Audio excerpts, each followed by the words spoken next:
Divorce happens. In fact, it happens to almost 50% of first marriages. So let's talk about it. Welcome to Divorce Happens, a podcast to educate, inspire, support, and yes, make you laugh through divorce and beyond so that you can start fresh on the next phase of your journey. Remember, divorce happens, and then we start fresh. You get divorced. You get divorced. Getting divorced? I'm getting a divorce. You're getting a divorce. Because she's getting a divorce. So what if I get divorced?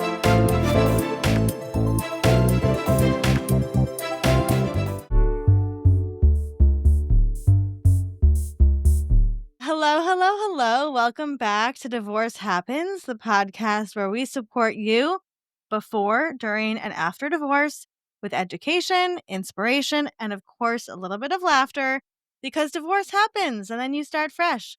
And we're here with our friend Kelly. Kelly, who are you? What do you do? Where are you from? Hey, I'm Kelly McMasters. I'm a mom, I'm a writer and a professor, and I'm divorced. I love that. Well, one of my favorite things to do on this podcast is to talk to divorced people about what they learned from their divorce, because I think that divorce, more than almost anything, is a learning, environment for us to kind of like figure out who we are. So what were the 3 things that you learned from your divorce, Kelly? Sure. I love that word environment because there's sort of amorphous borders, right? I think that's definitely one thing I learned. So I was going to use my book today Yes. because this cool thing happened this weekend. I was at a reading and this famous poet walked in and has this wild poet hair. And I realized it was Howe. And I realized she really helped get me through my divorce. Her poetry in general, I think is a great thing to get you through because it's short, even if you just have a minute. But I used a line from her poem to open my book. So I just wanted to read it here. So the line is, "You think this happened only once and long ago?" with a question mark. So that can be read in many different ways. But to me, that line meant in the moment, sometimes it feels like you are so alone. This is happening only to you and has only ever happened to you. Nobody could possibly understand. And what I know now is that is anything but the truth. So just a reminder to, even in those dark moments, reach out, know that you're not alone, and that it has not only happened to you. So I thought that was a good reminder. Yeah. The other quote that I used was from Willa Cather, The Professor's House, and it is, "The heart of another is a dark forest, always, no matter how close it has been to one's own." And I think that is another quote that reminds me, you have to let go of the fantasy.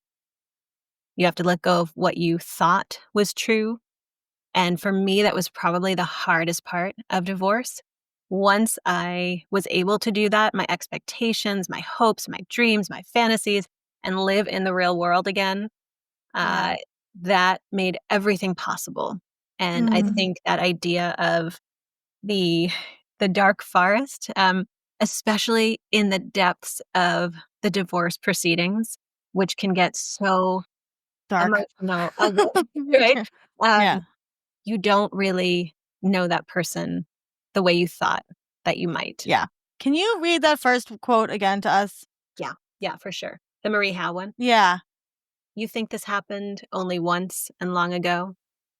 You know what, I love that too. For me, the thing that came up about that is that, and I'm sure this resonates with you. When you go through divorce, you're also relearning who you were as a child, right? And so, like, there's so many things that you start to put together as like these puzzle pieces of like, no, I actually learned that this was love because I X, Y, Z, right, in my childhood. And so that to me is so resonates with this idea that like we discover who we were more than any other time in our life. For me, it was even more than parenthood, right? That like I had to really uncover this shit that happened to me that I thought that was love, and then I internalized that and used that to stay in a marriage that wasn't loving, right? So I love both of those. They give me chills I love your book. I would love for you to talk about it a little bit. But okay, so love those. So what were the other things that you learned from your divorce? All right, one last one.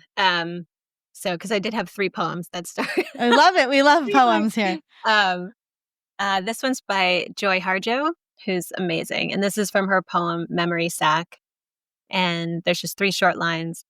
With our pack of memories slung slack on our backs, we venture into the circle. Oof. It just helped me look at divorce as entering into a community. And for the work, I'm going to get a little emotional. I know this No, is I supposed to I be I funny. get it. I get it. Yeah. For the work that you do, Olivia, and bringing all these people together and Oh, giving them a thank you. space. um, I didn't have that. Yeah. That's one of the reasons I wrote this book. Uh, what I had were my poetry books, right?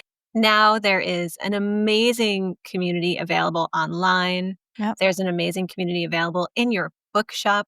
Amy Shern, who's another incredible novelist, and if you haven't interviewed her yet, you should. She just posted she just wrote a great article about 7 novels that'll help you rethink divorce, because her novel, Animal Instinct, comes out today, actually. Mhm. And she mentions, Maggie Smith. She mentions the Leaving Season, the memoir Yeah. side, but then also novels. There are these communities now that are so available. Thank God. Yeah. Thanks to the internet. Thanks to Yeah. podcasts like this. And that memory circle idea, just the idea that, it was always there. I just didn't know how to access it, and that's the first thing that I try when people share with me that they're going through this. It's the first thing I try to just to show them that, welcome. Yeah. There are many of us, and we are here for you. And that was something I tried really hard to keep everything, secret, Yeah. silent. It was embarrassing, it was shameful, and once I got over that, everything opened up. Mhm. Mhm. When did you get divorced, Kelly? 2016 officially on paper, but I Yeah. left in 2013. I was gonna say, I feel like, and maybe you will agree with me, that the last 5 years have really changed the whole narrative, no pun intended, of divorce, right?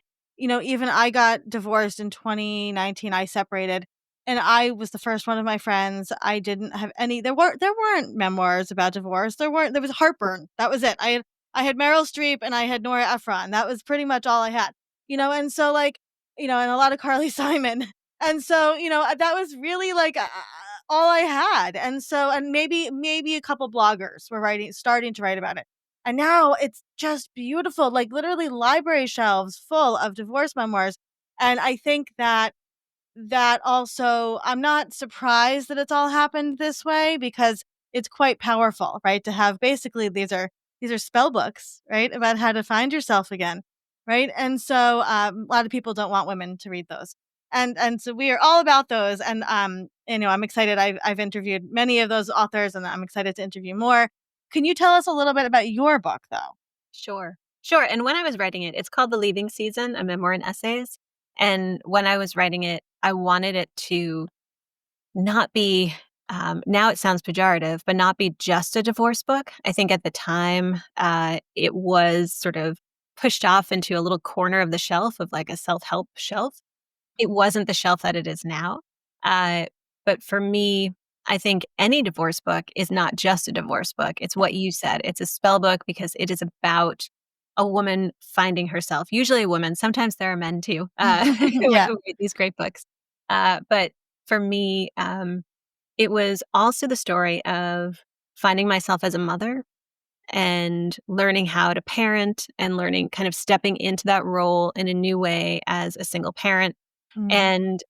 And I think, really, like you said earlier, returning back to my 20s, back to childhood, all of these early, right? Home is the first place that we're loved, but it's also the first place we feel fear. It's the first place that we're socialized into our Yeah. beings. Our And so identity. Yeah. when we're building our new homes, that's our blueprint. Yeah. And unless you work really hard, and you have to first be aware of the blueprint to then work against it, it's it's almost impossible. And now, still, I can't even believe. So 2016, it's going to be almost 10 years. Mhm. Wow. I have to throw a party. Yes, divorce um, party, yeah. yes, yes. But even now, I still, knowing it, having written a book, having read all the books, Mhm. it's still so easy to slip in because you're right. They don't want us to read the books. They don't want us to see the blueprints. And so every day we have to sort of put up our dukes and fight for ourselves and for each other. Yep, 100%. I love that so much. Well, all of Kelly's links will be in the show notes. I have read The Leaving Season. It is on my bookshelf. It is one of my favorites.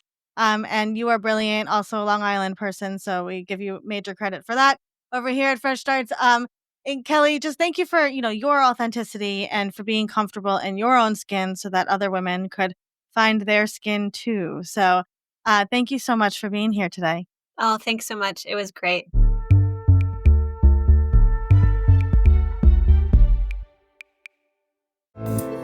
Divorce Happens is produced by Fresh Starts Registry, the only divorce registry platform for everything you need to begin again, including home items, hype team, and everything in between. Remember, divorce happens, and then we start fresh. We're here to support you before, during, and after divorce. Head to freshstartsregistry.com for more info.